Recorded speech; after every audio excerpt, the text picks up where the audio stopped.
Hi, everybody. It's Larry Johnson, your host for A Principles Voices. And I have with me today Terry Pearl.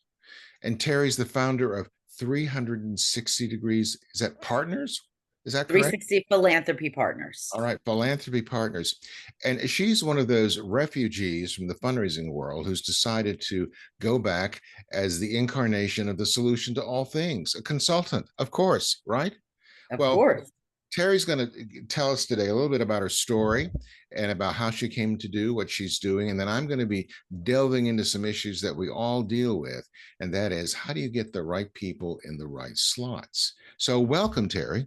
Thank you. Thanks so much, Larry. I'm really thrilled to be here. So, give us just a brief sort of bio. I know that you were primarily in the healthcare world with your direct fundraising, and then you came to the point where you wanted to work as a coach or a consultant. Give us just sort of a little sense of that journey. Sure. I actually will start even further back, Larry, something we didn't even talk about because it's kind of interesting.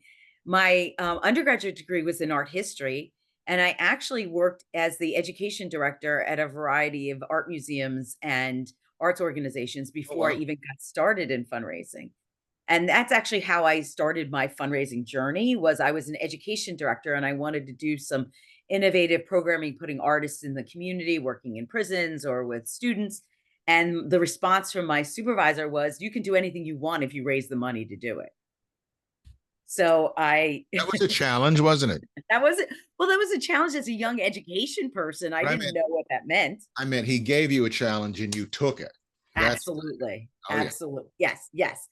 So, I started writing some, very successful grant applications, and that's kind of was my introduction to fundraising, for the work I was doing as an education director, and then I realized that, perhaps fundraising was my, special skill or, special sauce in life, and made the jump over to full-time fundraising.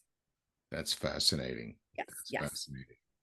And then as you and I have discussed, I was working in-house as a full-time fundraiser, primarily in healthcare and medical centers, and a veteran service organization helping fund free mental health care for veterans. And as we discussed, I had a child a little bit later in life, and I found myself on a Friday night when my daughter was 8 months old, and I was helping in a medical center doing programming that was not core to fundraising.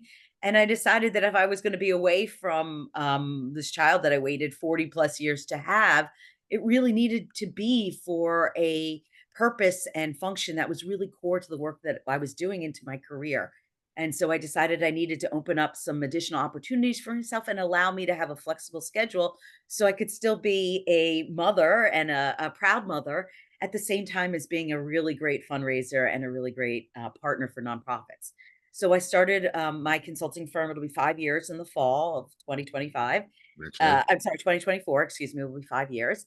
And I'm really excited that it's allowing me to bring the kind of fundraising skills that I developed working in house for 20 years to a variety of different nonprofits, particularly those that might be smaller or mid-sized, but whose work I'm really excited, whose mission really challenges and thrills me. And I'm really excited to be part of helping them to succeed now. That's a remarkable story. And one thing that occurs to me, necessity is the mother of invention. You did this because you had a higher goal you were pursuing. So how do I adjust my other goals to fit this one and still satisfy those? And I suspect, Terry, that you're finding this work as a coach or a consultant. And by the way, I go back and forth interchangeably with those words. Um, Maybe to be a little more rewarding in some ways. Well, that's definitely true, Larry.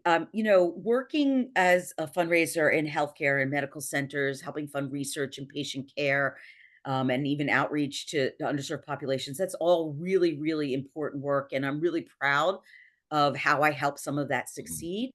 But my work has almost become a little bit even more critical because now I'm helping a nonprofit in Brooklyn that is helping formerly homeless women and their families get off the streets and have a stable life and rebuild their life to a place that they're proud of and can succeed. helping find nuclear medicine solutions that will transform the way that we take care of patients, not just cancer, but also cardiovascular and neurodegenerative diseases, Alzheimer's disease. I'm helping to an organization that funds Jewish women, particularly in Israel, and right now at the time of the war, helping those women to not only to thrive but to succeed is really important. And I'm really glad and proud that I'm able now to help all these amazing nonprofits doing amazing work, not just in healthcare now, but really across the globe in almost any sector that you can think of that needs help. So, are you providing? Well, is it what we would call periodic coaching? Is it specific skill training? Is it capital campaign work? Is it all the above? Is that what you're doing? It's all the above, but you're 100% right. What essentially I'm doing is coaching nonprofits, their employees, their staff, their board, their executive directors, how to better fundraise in a way that makes sense for them and for their organization. So whether it's raising money for a capital campaign or again raising money to help women off the street find their legs and their ability to earn a living and to raise their families successfully, or whether it's raising money for scholarships for college students who are in need of help, or again, if there are new medical treatments that are coming down the pike and we need some additional funding to help test those out and see how that they would work with the population. So it's everything from building new facilities to helping students succeed to helping research succeed to social justice and social services. But the real key, I think, in my work is really helping, as you said, becoming a coach and helping the nonprofits to identify what's important to them and what's most likely to be valuable to them in fundraising, and then helping them to achieve it. Um, you know, we've both been down this road, and when I was in doing direct fundraising, most of mine being in higher ed, the part I liked most was the donors themselves. Yes. Um, they were fascinating people, um, very successful in their own right, very interested. They're very outward looking people, not Yes. inward looking people. And because, as I tell people, there are lots of wealthy people that are never going to give you a dime. I'm not interested in those people. Move on. Move on. I'm interested in people who want to do things with their resources, who want to multiply, not simply consume. And that's the big difference there. And just really enjoyed working with them. I still have stories of like, wow, wow. Sometimes working in the bureaucracy or dealing with other situations isn't always the best, but that's what I remember. And then now that that I do this work in coaching and have for several years, and now you're into it, there is, I feel, an opportunity to multiply my influence or to make it more available to more people. I get the sense that you're in that way too. Yes, I mean, that's one of the reasons why I started my firm and why I work so hard is because I feel I have not just myself, but my team has a lot to offer and to share their expertise with these nonprofits. And that's really our goal now is to be able to bring the expertise and the skills that we've developed over 20 plus years working in-house to a variety of nonprofits and really helping them succeed. So we really do believe in sharing and caring and becoming a real partner in the nonprofits that we work with their work, so that we're able to really help them achieve their mission, accomplish what they're setting out to do, and more importantly, to solve some of their challenges and problems. Tell me about the name 360 Philanthropy Partners. I want to know how that came to be. Whose brainchild was that? Why is it you chose that? Yeah. Well, so, as you kind of mentioned, working with donors and really the core work of nonprofits is developing relationships, whether that's with clients that they serve, with partners in the community that they work with, but most importantly, with donors and funders who share the same vision of resolving challenges or eliminating some social injustices across the globe. And so we really took the name 360 because it really describes the partnership or the relationship that a nonprofit works within, and being that circle environment, that it's not just a nonprofit doing work on their own, that they're in a round and I believe what they would call it kind of networked Yeah. metrics or matrix, excuse me, matrix, where they're not just the one person or the one thing and everything rises up to them, but rather that the world is a circle and we're all in it and we're all in relationships. And so we like the idea of 360 building those relationships and expanding that circle. So that's where we got the name 360. But I'm going to be honest with you, Larry, when we first started, we were 360 Philanthropy Group. And that was the name, and we actually changed our name, a little bit less than a year ago to 360 Philanthropy Partners, because we really felt that that was a better description of who we are and how we work with our clients. We really view them as partners. We are integral in their work. We don't just provide coaching and suggestions, we provide solutions that allow them to really make a difference. So we help them to implement the ideas that we develop together. They're not left on their own with a list or a book of what to do. It's really about how can we help you make change that is substantial and important for their organization. I'm just, the word you didn't use that T word, transaction. Well, yes, All right. And we see so much of that and then the other word you haven't mentioned is the M word, money. yes, yes, Um, we know that money is involved, obviously, but it's not the focus, not when you're doing it and you're wanting to make it last. right. Let me shift the conversation here a little bit. I'll get back to your work in a minute. Um, and a lot of the of my experience is that you have, whether it's a board member or operations people or executives or fundraisers or whoever it might be, with regard to fundraising, you often have a very poor understanding of a role. What am I supposed to do? Okay. Or it might be, oh, that's fundraising that has nothing to do with me. Or I'm supposed to do X, but my talents are for Y. Right. Okay. So you have all three of those situations. And that, as you know, creates dysfunction in the organization, and can, in terms of fundraising, can create some pretty serious headwinds. Now, the deep irony of this, in my experience, has been, Terry, is that even though those headwinds may be there, a lot of organizations don't recognize that they're facing this wind. Yes. And that when someone like you comes along and sort of, well, let me show you, and reorganizes everything, and suddenly it's like, oh, well, this feels so much better.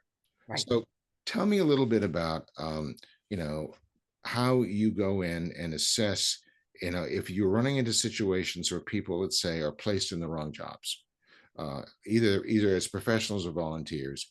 How do you deal with that? I mean, how do you work with that? So, Larry, you're 100% correct. It starts with getting to know the client or the partner, really understanding who they are, what work is that they do, what are their strengths, and the same for their team members and their employees. We have a client that we're just finishing up a project with, which is really around, it was meant to be strategic development work and really helping them to come up with a fundraising plan and their strategic communications. But what we realized is that they really didn't have a strategic plan, and so talking about fundraising was a little bit premature. But what we've helped them to understand is that even with their existing staff, they can assess what their existing staff's strengths are and then perhaps realign them in a way that makes more sense. Mhm. So, for example, with this smaller client, it's a small team. They only have 4 staff members. But one of them was spending a lot of time doing what they thought was programmatic work. But in reality, she was spending a lot of time with their donors and cultivating their donors and building relationships with their donors. So we suggested moving her over to a pure fundraising position, but with the idea that she's already had success, she's already built relationships with many of her donors, and she's well versed and skilled at it. Mhm. So now we're working with them for her to gain a little bit more knowledge and skills about fundraising in for specifically, but she already has many of the skills and the knowledge and the needs that she need that she she's already fulfilling many of those, and she's now able to step into a more advanced role that is focused on fundraising because she's already been doing much of the work.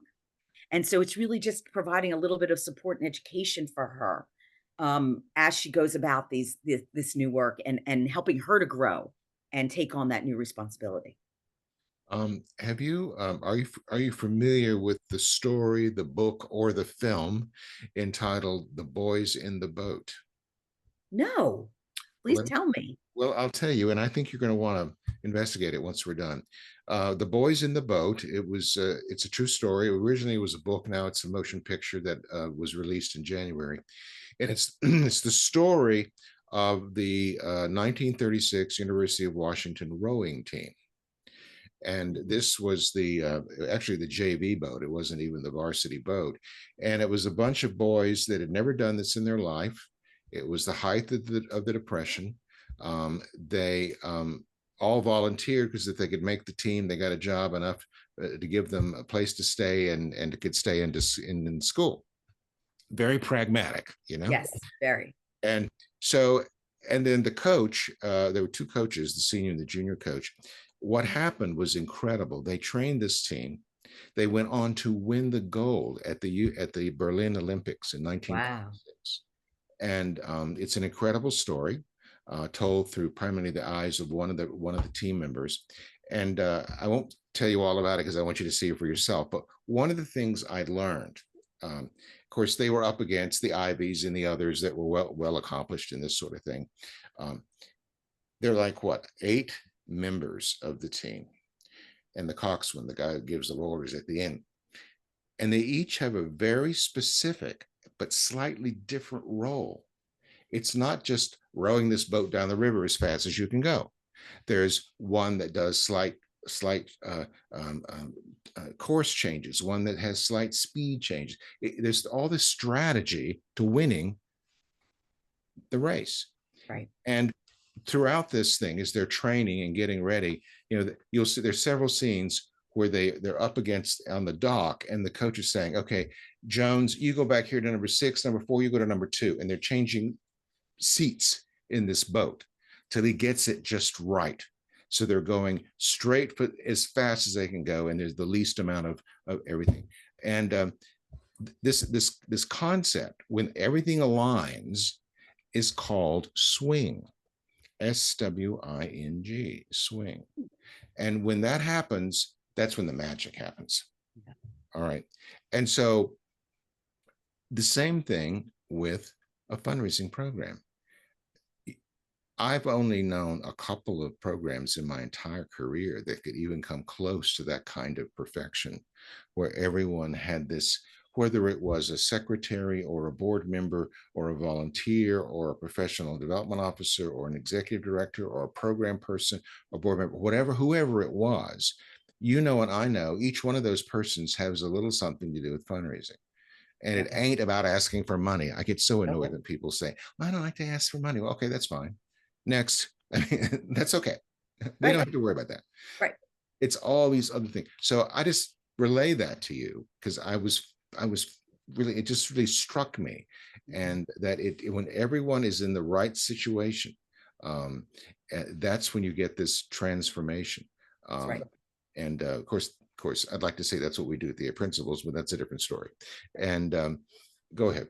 No, I'd like to just add, our philosophy, or our theme is that we always say that fundraising is a team sport. Mhm, it is. Everybody's on the team. It doesn't mean everybody has to ask for money, but everybody's on the team. And as you know, there are the receptionist who answers the phone plays an important role with donors, Every as role does is critical, Terry. every role, Every role is every role, every role. And then the other thing that I will point out, and I'm sure you have a similar story because I know my story is not unique to me, but as a fundraiser, when you focus on the relationship and the people and not the money just comes Mhm, because yeah. people really see you as being trustworthy, as being honest, as being earnest, as really treating them as people and not wallets. And you would be surprised, I'm sure you're not, Larry, but others might be surprised about how much money just flows from those relationships without naturally, without it asking. I can tell you as a fundraiser, and I know you've had the same experience, how many people I might have solicited or even just stewarded. And at the end of the year, you get a call, oh, we have an extra 50,000 or 25,000 or even 2,000. Mhm. it happens when people think of you as a partner Yeah. or as, somebody who's grateful for their involvement, they continue to show up themselves. When those kind of calls come and you've done the hard work of the relationship, it usually comes in the manner of, I had this extra 50 I need to do something with. Where would you like me to send it? Exactly. Which means it's anything you want. It's free money. Just thank you for being Correct. my part. You see? Correct. And that flies in the face of all this stuff about there not being unassigned money out there. There's plenty of it. The key is you've got to engage it. The other thing is you and I both know about the abysmal renewal rates for donors. Yes. And yet there's all this hubbub in the industry. Oh, the latest and greatest whiz bang thing for acquiring donors. Well, okay. But they put all their focus there. And what I tell people, and I think you'll agree, I hope we will, is that for any individual nonprofit, there is no dearth of money. There's plenty of money. Correct. What the fixed amount is in the number of donors who are willing to invest in you. That's right. And if you start burning through those people and don't keep them engaged, there will come a time when you're dealing with the B team and the C team, Yep. because you've Exactly. already squandered your A team. That's They've right. gone on to something else. That's right. Um, how do you convince someone? And Ooh. this is not exactly a rhetorical question. How do you convince someone? I'm thinking of someone in particular who's the ED of an organization who will argue to the death that they need more donors, not to renew the ones they have. How do you deal with that? That's a huge challenge, Larry, and I'm laughing because I have a client who's actually in the same position right now too. Um, careful. I mean, providing a mixture of personal experiences that I hope I can communicate, proven strategies that I hope can demonstrate, but also statistics and information. I mean, this is not something that you and I came up with, right?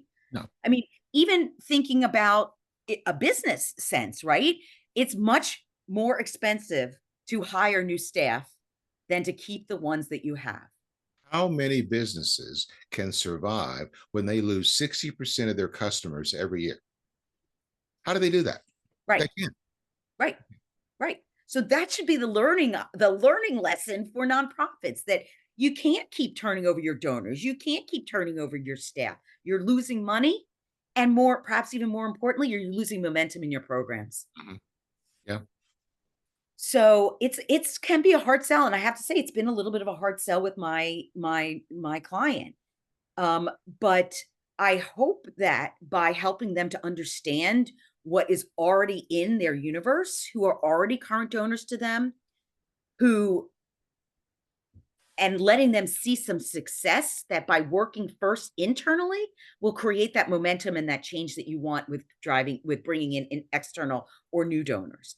But somehow we have to kind of help them to really understand the value of working with your existing donor base who've already shown some loyalty, who already show that they have capacity, who already know and like your programs. So it's really how can you start to reach out to them in a systematic way, not systemic, systematic way, but also in a way that makes sense about building relationships with them that are thoughtful and meaningful for them. Mhm. It's It's hard. It's hard. I'm not saying it's easy. It's well, hard. their It's hard their work. philosophy is like inviting strangers to dinner every night. After a while, it gets to be pretty taxing, Terry. Yes. It's Yes. you know. Yes. Um, Yes. I remember back when I was at State University of New York, and I had a new engineering dean. This was all new to him, and so I had him on the road visiting potential donors. And in the beginning, he was used to um, academic expense reports. And so here we are staying in nice hotels and going to nice restaurants. Oh, wow, look at this. Well, after about the third day of the first trip, he says to me, do we have to have someone for dinner again tonight? Yes, Mark. This is what we're here for. This is business. We're not here to enjoy ourselves. And then all the extensive menus by the third day, he was looking at the smallest salad he could order. Suddenly it's I've been there, done that. So he went back and told his faculty fellows, it ain't cracked up. It isn't what you think it is. Now, this is a whole different understanding here, and Yes. that when you're not with your friends all the time, you're on, and you're trying to build a relationship. I know you can't stand in the corner. Sorry, that doesn't work. Um, you have to. That's all. It's all going out. So Yep. I don't under. It's yeah. It's like having dinner with strangers every night, Right. and it's like, why would you want to do that? I And was just going to add that sometimes I think that in an academic environment, which is very similar to working for a medical center with physician leaders, is that it's a struggle for them to realize that working with donors isn't about them anymore. It's there's now about the donor. there's some pretty big egos in Yes. the medical world. Yes. my my And my wife has been a CEO of several hospitals, and the medical staff were always the big kahuna to yes. deal with. Yes. And now all of a sudden that's not true when you're working with a donor, even trying to cultivate a donor. It's about them. It's Mhm. about what will they like, what will they be engaged and excited by, and what can you do to make them feel more part of the team. That's right. And yeah, so it's hard for academics and physicians to make that change. I I wanted to tell you a little story. This is one of my favorite stories about people being in the wrong slot and how to rectify it. Okay. Well, I was VP at a small liberal arts college. I just arrived, and one of the other staff said to me, um, regarding my personal assistant, they said, "Well, I don't think Diane's who you're looking for." And I said, "Well, I give everybody a chance. We'll just see how this goes." Right. And so, and Diane had been there 20 plus years. She was a fixture, all right, in a small organization. This is not some invisible person. So then the first kind of little attention I had was when she would answer the phone, and obviously this had been acceptable in the past, when she would say, "Hi, this is Diane. This is the vice president's office. Where do I send you?" All right. Well, Okay. we had to deal with that. Okay. Okay. But then the killer came when I remember this is a small liberal arts college where about the only inviolate rule is don't spend money. Okay. Just that had been drilled into her head. So we were coming up to the first board meeting that I was going to be, attending, and I had a development committee that I was staffing, and we were going to full FASB accounting standards, and I wanted to give them an understanding of what that meant. So, I said to Diane, I said, "Diane, here's the information. I need 6 or 7 of these standards books for the board meeting." Well, you and I both know that standards books are this thick and this much money. Okay, they're Yep. totally overpriced. Right. They only because you're only going to buy them once, and that's it. Right. Right. So she said, "Okay." And we were getting closer and closer to the board meeting. And I hadn't seen these things arrive yet. And I thought, so I said, "Diane, so when are the standards books coming?" "Oh, they were too much money. I didn't buy those." Okay. I restrained myself, Terry. I did. I said, but then my voice got low, which is what happens when I really get ticked. And I said, "Diane, I want these books here tomorrow. I don't care how much it costs. Is that clear?" "That's clear. That's clear." So then I knew I couldn't keep her. But Right. what do? I can't fire the lady. Talk about political capital. I'd be going up in flames. For instance, it's not fair to her either. She'd been there how many years? Okay. So I found another place for her Uh, in the department, a place that she was very good at and did a very good job. And once she made the transition, she was thrilled yep. because she didn't like being that front person all the time, and having to deal with board members or this or that or whoever was calling her on the phone. And now, in the beginning, though, her new boss was, "Thanks, Larry." He reported to me, "I moved her over there. Thanks a lot." But he realized it was a good move. So there's an example of putting people in the right slot where they can really, they're happy, I'm happy, everybody's happy, as opposed to, "Well, you're out of here." Us, just because I really believe in the worth of people. Yep. There's got to be a place for you. We'll find a Yes. place for you. And it did not require a pay cut or anything else. No, no loss of seniority, anything like that. It was a very easy move. It was a small department. She still got to have lunch with all of her friends. So nothing changed, except she'd Yeah, have to, that except reminds me. she'd have to deal with the big bad meanie me anymore. So then, Right. Right. So she was relieved. It's interesting that you said that. I have an MBA, and my favorite professor in the program, who was a management professor, and he taught leading teams. And I'll never forget, and this is what he said in class one day: there's more than one way to deal with a challenging employee, and letting go of them is not always the right way to do it. And he said exactly the same thing. Help them find another role that's a better fit for them within the organization. And I will never forget him talking about it like that. So I'm glad to hear that you actually use that strategy and implement it. I've done the same too as well. It, And it's been very, very helpful. so we all have a board story. So I want you to reach back and pull a board story forward and tell it to us, if you would, please. And it can be for any reasons, but I'd love to hear your take on it. Okay. So I again had a client that I've been working with for actually now many years.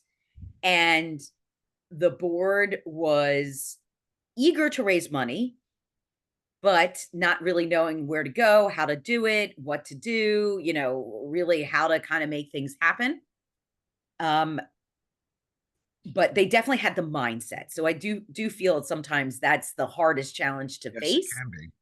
And once you have the right mindset, I think that it becomes a little bit easier. So what we did is we actually worked with this board. I think we did a series of 3 training sessions. Some of them were very small groups, or we worked with 1 or 2 of them. Others were the entire board. We mixed it up with some didactic lessons, but more importantly, had various board members practice and role play and really make it something interesting and interactive. So it wasn't just 3, sessions sitting in front of a Zoom, but it was really something interesting and dialogue based, so that they could really learn and practice the skills they were learning. And then we challenged each of them to schedule one meeting. One meeting. They had to do In the work, protocol. They get it set up. Okay. and we'll help them with talking points, with what to say, what to do. We will go with you if you'd like, if that's the role you want us to take. They actually had an incoming development team. So what we did is teed it up that the development team would go out with each board member. Okay. But Larry, they were able to triple their income from major gift donors in 1 year. Why am I Just not surprised? Just Just why am I not surprised? by having some training and having a system in place to help them. Those were the only 2 things that we did. And you put them in situations where they could develop confidence, Correct, obviously, uh, correct. gave them the support. Well, I've seen the numbers and they seem to be pretty consistent. About 24% of board members are actually offered some sort of formal guidance, and about 75% want the No. guidance. Right. So there's this huge yawning gap between the group that wants it, but the verse. Why do you think that's the case? Is it EDs that don't care? Is it people? What's going on here? I'm not sure that nonprofits are really aware of, one, that their board members want more training, and that B, that they have the skill sets or the access to help them.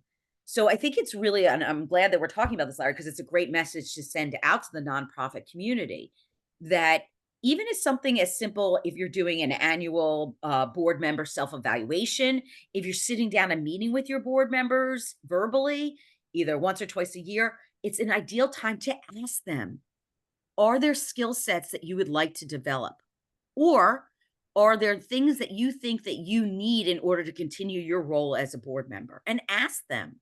You can provide examples. It could be anything from, many board members don't know how to read a financial statement. I mean, you talked about FASB, accounting standards. Many don't even know what that is.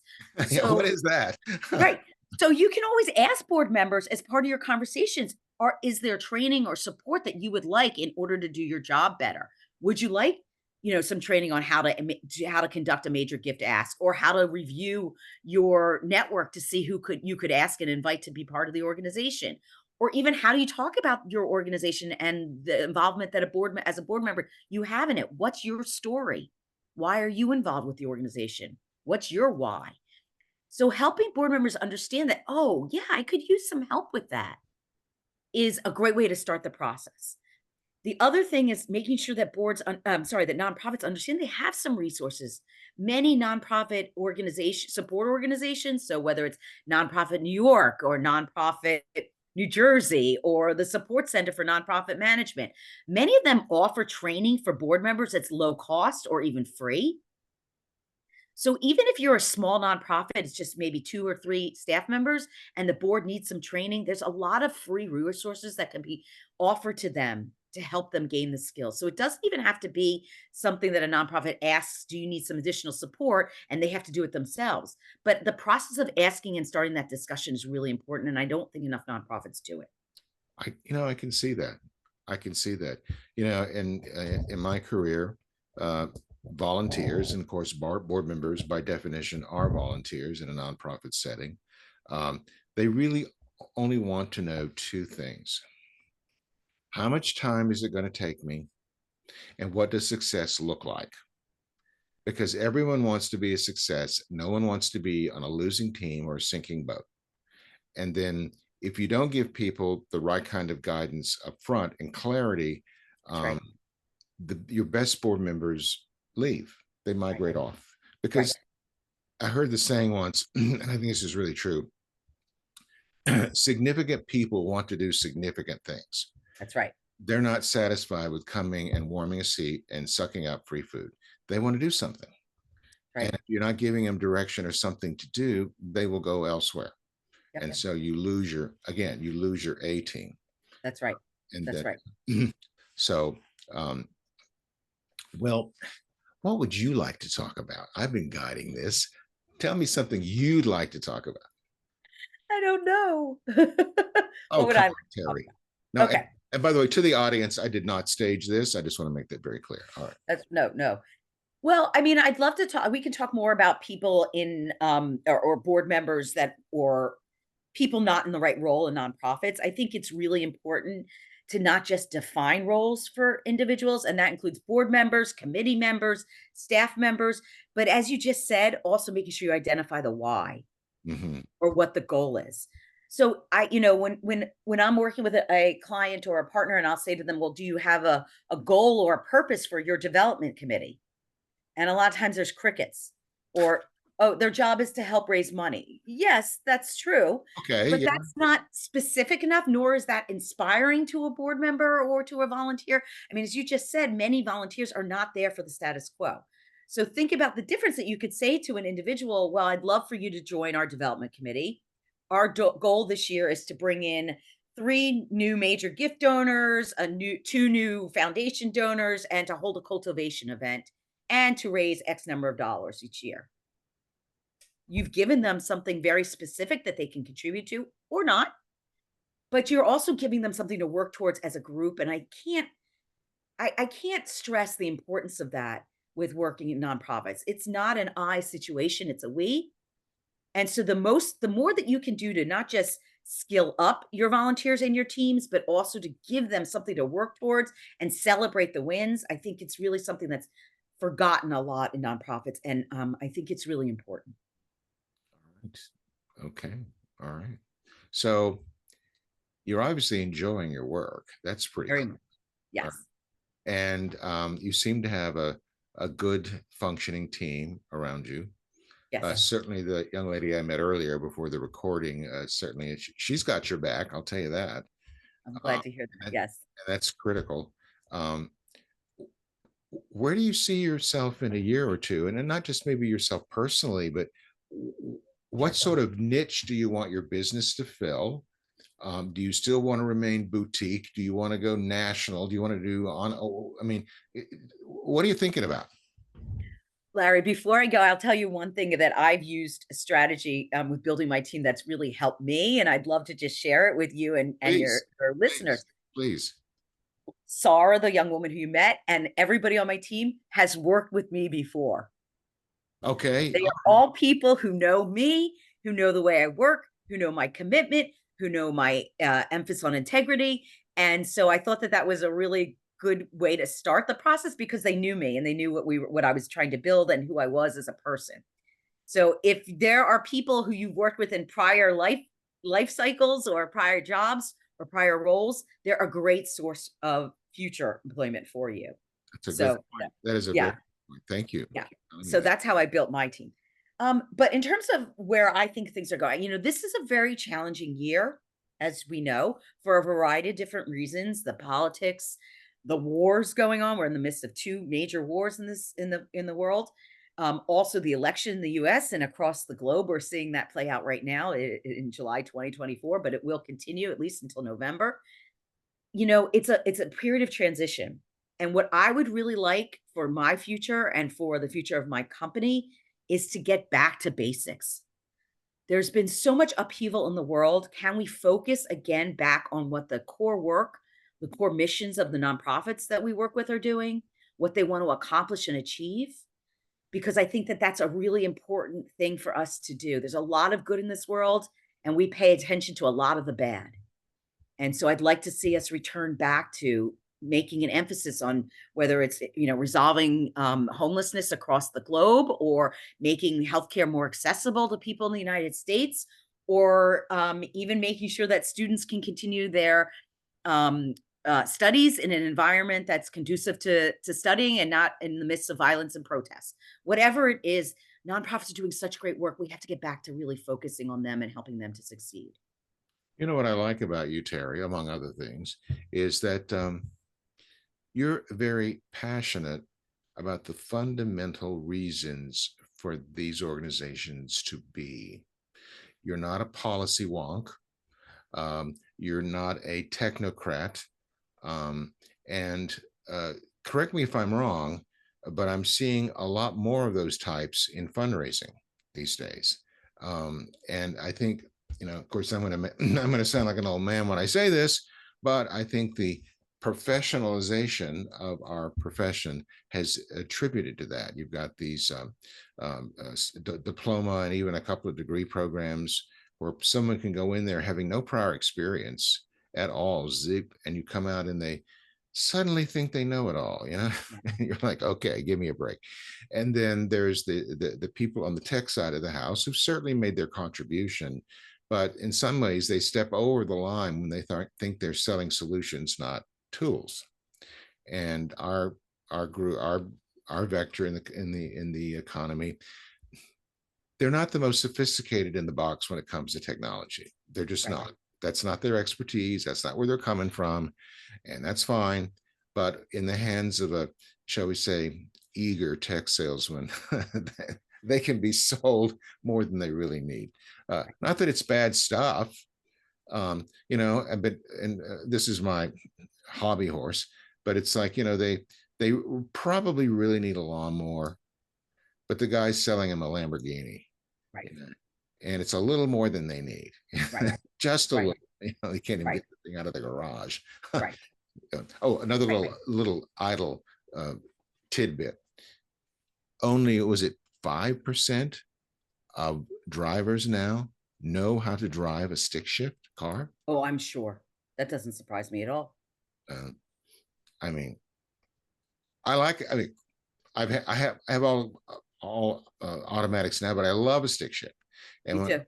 when I buy my next sports car, it will Right. definitely be a manual. Have a lot more control over that thing. It's a lot more fun too. Right. But Right. well, is there anything that we haven't spoken about that you'd like to, or you'd like to add?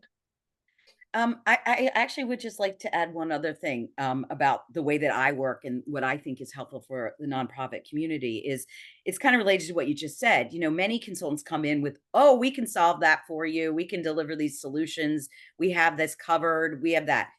That's not the way that I work, and nor do I think that that's very helpful for nonprofits.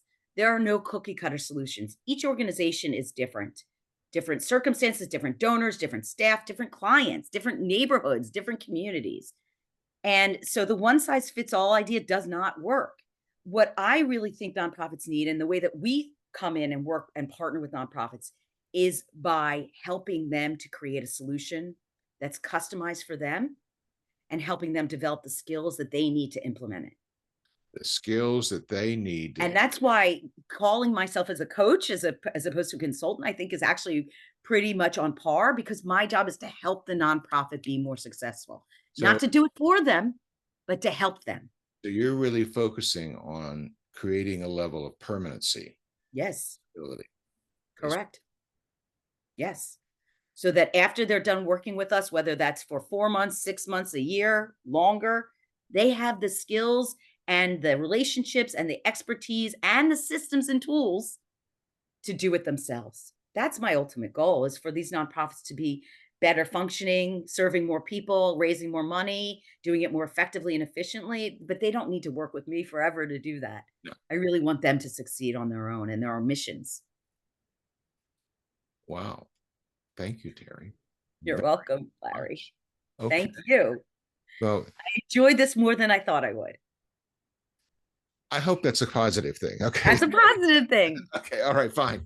Uh, well, everybody, we've been having a delightful conversation with Terry Pearl, founder of 360 Philanthropy Partners, and you are located in the New York metropolitan area, correct? I am. I live in the New York metropolitan area, but we work with nonprofits actually across the globe. Okay. All right. You heard it from her. So thank you again, Terry. Thank you, Larry. And next month, or no, I guess it's every week now, I guess we're doing these, that we'll have another guest on the show. Thanks again for giving us your time and attention.